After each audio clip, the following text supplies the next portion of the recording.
කවුරු කෙනෙක් කියනවා මේ රට බෙදලා තමයි ප්‍රශ්න විසඳන්න ඕනේ කියලා මම ඔබට කිව්වේ ඇමතිවරුත් නැතුව එක රටක් කරා නම් හද්දියේ මේ පුංචි රට කරන්න මොකටද රට කඩන්නේ? ඔබ දන්නේ නැතුණානේ මේ රට කඩලා තියන්නේ. ඒකේ ඉන්න උන්දරට අස්පෙන්නේ නැහැ. උන්ගේ කන් ඇහෙන්නේ නැහැ. පුදුම ප්‍රශ්නයක්. අමතක කරන්න එපා කිසි කෙනෙක්. මගේ රට අදටත් කොයි විදිහට බෙදලා තියෙද කියලා පළාත් 9ට බෙදලා පළාත් 9 සහ ප්‍රාදේශීය සභා වලට කොහොමද බෙදලා තියෙන්නේ? අතුරු සම්මත ව්‍යවස්ථා. දන්නේ නැහැ නේද මේක?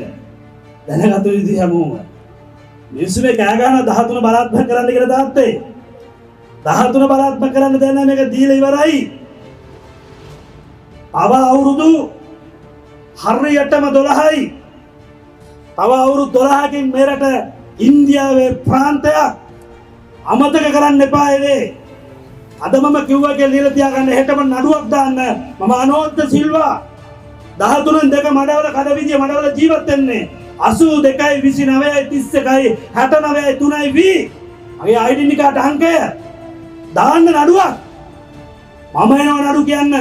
මේ රට බෙදලා ඉවරයි. මේ රටේ ඉන්න මිනිස්සුන්ගේ අස්පෙන් නැති එක උන්ගේ වරදක්. මේ අත්ත පිළ නොගන්න එක උඹලගේ වරදක්. වරද හදාගනින්න මිනිසුනේ. මෙරටේ අතුරු සම්මත ව්‍යවස්ථාවට අනුව දැනට අධිකරණය තුල පොලිස් බලතල තුල ඕනම මිනිහෙකුට දඬුවමක් ලක් කරන්න පුළුවන්. ඒ කියන්නේ මෙරට බෙදලා ඉවරයි. ඔබ නොදන්නවා වුණාට මුහුදු කලාපයක් තියෙනවා නම් අධිකරණ පද්ධතිය ස්වාධීන නම් පොලිස් බලතලක් තියෙනවා නම් ථානාපති කාර්යාල වෙනම තියෙනවා නම් ඒක වෙනම රටක්. මොකද්ද? ඒක වෙනම රටක්. දැන් ඔය මහා ලොකුවට ජනපති වේදිකාවේ කෑ ගහන එක බූරුවෙක්වත් කියනවද මේ කතාව? කියන්නේ නැහැ. උන්ට ඒව අමතක වෙලා. හොඳේ? හැමෝටම මේව අමතක වෙලා. මම අමතක කරන්නේ මොකද මට දේශපාලනේ එන්නේ මාව මරන්න බැරි තැනක හිට ගන්න ඕන නිසා. මම මරන්න පුළුවන්. හැබැයි මම මේ වෙද්දි රටේ බොහෝ ප්‍රධාන මාධ්‍යවල මේ කතාව දිගින් දිගට කියලා රටේ අත්ත ප්‍රශ්න මිනිස්සු එතන අරගෙන යනවා. අරගෙන ගියා හිටත් අරගෙන යනවා. අමතක කරන්න එපා. ඒ තමයි මගේ පරම බලාපොරොත්තුව. ඒ නිසා මේ වෙලාවේ මාව මරණ ගෙච්ච ලේසි වැඩක් නෙමෙයි. ජාතිය අවශ්‍යතාවය මම කියන්නේ. ඔබ දන්නවද මේ රටේ ඉන්දියා මහා කොමසාරිස් කාර්යාල කීයක් තියෙනවද? ඇමරිකානු මහා කොමසාරිස් කාර්යාල කීයක් තියෙනවද? ඒවා ධම්මේ කාගෙන් අහලාද? ඔබ දන්නවද? එක්කවත් දන්නේ නැහැ.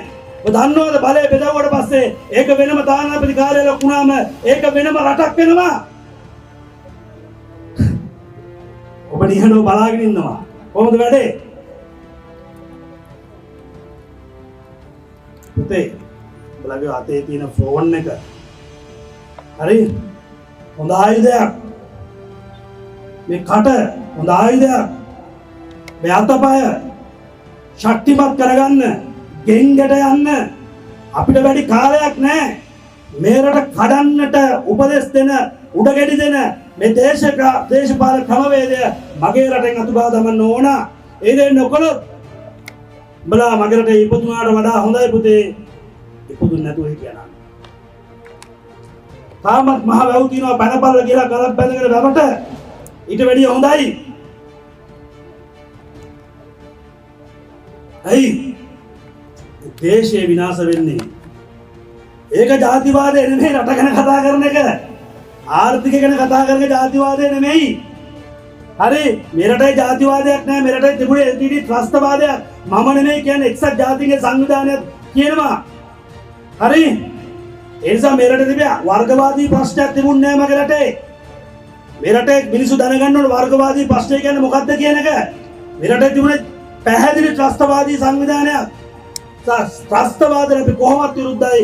ද්‍රවිඩ මිනිහට මුස්ලිම් මිනිස්සු අපි විරුද්ධ නැහැ. ඒක විරුද්ධ අවශ්‍යතාවයක් නැහැ. අපි සිංහල බෞද්ධයෝ.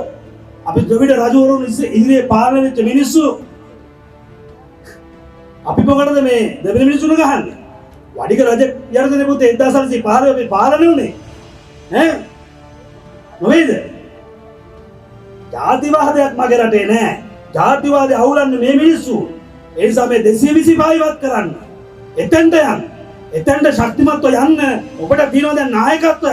ඒ තමයි මම මේ වචන ඔබ අල්ලගන්න, මේ වචන කතා කරන්න. තැන් වල මේ සටන් පාඩය කියවෙද්දී මේ සටන් පාඩය රටේ පොදු සටන් පාඩයක් බවට පත් වෙයි. එදා 2012 මම කියනවා දේශපාලකයෝ 225 එලවන්න හොරු කියලා. අද සමස්ත රටේ මිනිස්සු ඔක්කොම කියනවා දේශපාලකයෝ එලවන්න ඕනි කියලා. ඒක තමයි මේ යුද්ධේ.